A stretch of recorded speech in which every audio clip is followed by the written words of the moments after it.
इस सृष्टि में जन्म भी होता है और मरण भी, लेकिन देश और मातृभूमि के लिए जो बलिदान हो जाए वह अमर हो जाता है। भारत भूमि शौर्य की अनगिनत कहानियों से भरी पड़ी है। यह ऐसा खजाना है जिसे न मुगल लूट पाए, न अंग्रेज और न कोई और। हमें अपने आप को सौभाग्यशाली मानना चाहिए जो हमें उन लोगों के बारे में पढ़ने का मौका मिल रहा जिनकी रग रग में देशभक्ति थी, जिनकी सांस अपने वतन के लिए चलती थी और जिनकी देह अपने वतन की आज़ादी के लिए मिट गई। जय हिंद। आज हम बात करेंगे ऐसी ही एक शौर्य गाथा की। यह शौर्य गाथा है ब्रिगेडियर राजन सिंह की। बात उस समय की है जब पाक द्वारा कवालियों ने हम पर हमला किया था। जैसे कि पहले वीडियो नौशेरा का शेर में आपको बता दिया गया था कि मोहम्मद उस्मान ने उन कवालियों का कैसे सामना किया। तो यहाँ 22 अक्टूबर सन 1947 को महाराजा हरि सिंह ने जब मुजफ्फराबाद पर पाक सेना के कब्जे की खबर सुनी तो उन्होंने खुद दुश्मन से मोर्चा लेने का फैसला करते हुए सैन्य वर्दी पहनकर ब्रिगेडियर राजन सिंह को बुलाया। सिंह ने राजा को मोर्चे से दूर रहने की हिदायत दी। राजन सिंह महाराजा के साथ बैठक के बाद जब बादामी बाग पहुंचे तो वहाँ 100 के करीब सिपाही मिले। उन्होंने सैन्य मुख्यालय को संपर्क कर और सेना की मांग की। ब्रिगेडियर फकीर से उन्हें 70 सेना और भेजने का यकीन दिला देते हैं। इसी दौरान महाराजा ने खुद मुख्यालय में कमान संभालते हुए कैप्टन ज्वाला सिंह को एक लिखित आदेश दिया। वह आदेश राजन सिंह के लिए था।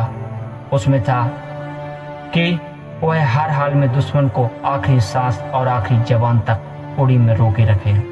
कैप्टन सिंह 24 अक्टूबर की सुबह एक छोटी सैन्य टुकड़ी के संग उड़ी पहुंचे। उन्होंने सैन्य टुकड़ी ब्रिगेडियर राजन सिंह को सौंपते हुए महाराजा का आदेश सुनाते हुए खत थमाया। हालात को पूरी तरह से विपरीत और दुश्मन को मजबूत समझते हुए ब्रिगेडियर ने कैप्टन नसीम सिंह को उड़ी नाले पर बने एक पुल को उड़ाने का हुक्म सुनाया ताकि दुश्मन को रोका जा सके। इससे दुश्मन कुछ देर के लिए रुक गया, लेकिन जल्दी वहां गोलियां की बौछार शुरू हो गई। करीब 2 घंटे बाद दुश्मन ने फिर हमला बोल दिया। दुश्मन की इस चाल को भांपते हुए ब्रिगेडियर सिंह के आदेश पर कैप्टन ज्वाला सिंह ने सारी पुलों को उड़ा दिया। यह काम शाम 4:30 बजे तक समाप्त हो चुका था, लेकिन कवाली पहले ही इस तरफ आ चुके थे। इसके बाद ब्रिगेडियर ने रामपुर में दुश्मन को रोकने का फैसला किया और रात को ही वहां पहुंचकर उन्होंने अपने लिए खंदलें खोदी। रात भर सेनाओं ने खंदलें खोदी। जवानों को सुबह तड़के ही दुश्मन की गोलीबारियों का नाश्ता झेलना पड़ा, लेकिन इसके बावजूद भी मोर्चा बंदी इतनी मजबूत थी कि पूरा दिन दुश्मन गोलाबारी करता रहा, लेकिन 1 इंच बढ़ने नहीं दिया। दुश्मन की एक टुकड़ी ने पीछे से आकर सड़क पर अवरोधक तैयार कर दिया ताकि महाराज के सिपाहियों को वहां से निकलने का मौका न मिले। ब्रिगेडियर राजन सिंह को दुश्मन की योजना का पता चल गया और उन्होंने 27 अक्टूबर की सुबह 1 बजे अपने सिपाही को पीछे हटने और शहरी पुल पर डट जाने का हुक्म सुनाया। पहला अवरोधक तो उन्होंने आसानी से हटा दिया, लेकिन बोनियार मंदिर के पास दुश्मन की फायरिंग की चपेट में आकर सिपाहियों के वाहन का काफिला थम गया। पहले वाहन का चालक दुश्मन की फायरिंग में शहीद हो गए। इस बार कैप्टन ज्वाला सिंह ने अपनी गाड़ी से नीचे आकर जब देखा तो पहले तीनों वाहन के चालक शहीद हो चुके थे। उन्होंने ब्रिगेडियर राजन सिंह नजर नहीं आ रहे थे। वह अपने वाहन चालक के शहीद होने पर खुद ही वाहन लेकर आगे निकले। शेरी पुल के पास दुश्मन की गोलियों का जवाब देते हुए बुरी तरह जख्मी हो गए थे।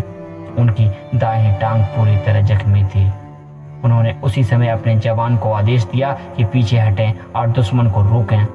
उन्होंने जब सिपाहियों से उठाने का प्रयास किया उन्होंने मना कर दिया। कहा कि उन्हें पुलिया के नीचे आड़ में लिटाया जाए और हम दुश्मन का सामना वहीं से करेंगे। 27 अक्टूबर 1947 को दोपहर के शहरी पुल के पास ही उन्होंने दुश्मन से लड़ते हुए अपनी अंतिम सांस ली। युद्ध विशेषज्ञों का दावा है कि अगर वह पीछे नहीं हटते तो कवालिया 23 अक्टूबर की रात को ही श्रीनगर में होते। ब्रिगेडियर राजन सिंह ने जो फैसला लिया था वह कोई चालाक और युद्ध रणनीति में माहिर व्यक्ति ही ले सकता है। उनके इसी फैसले और शहादत के कारण कश्मीर पाकिस्तान का हिस्सा बनने से बचा है।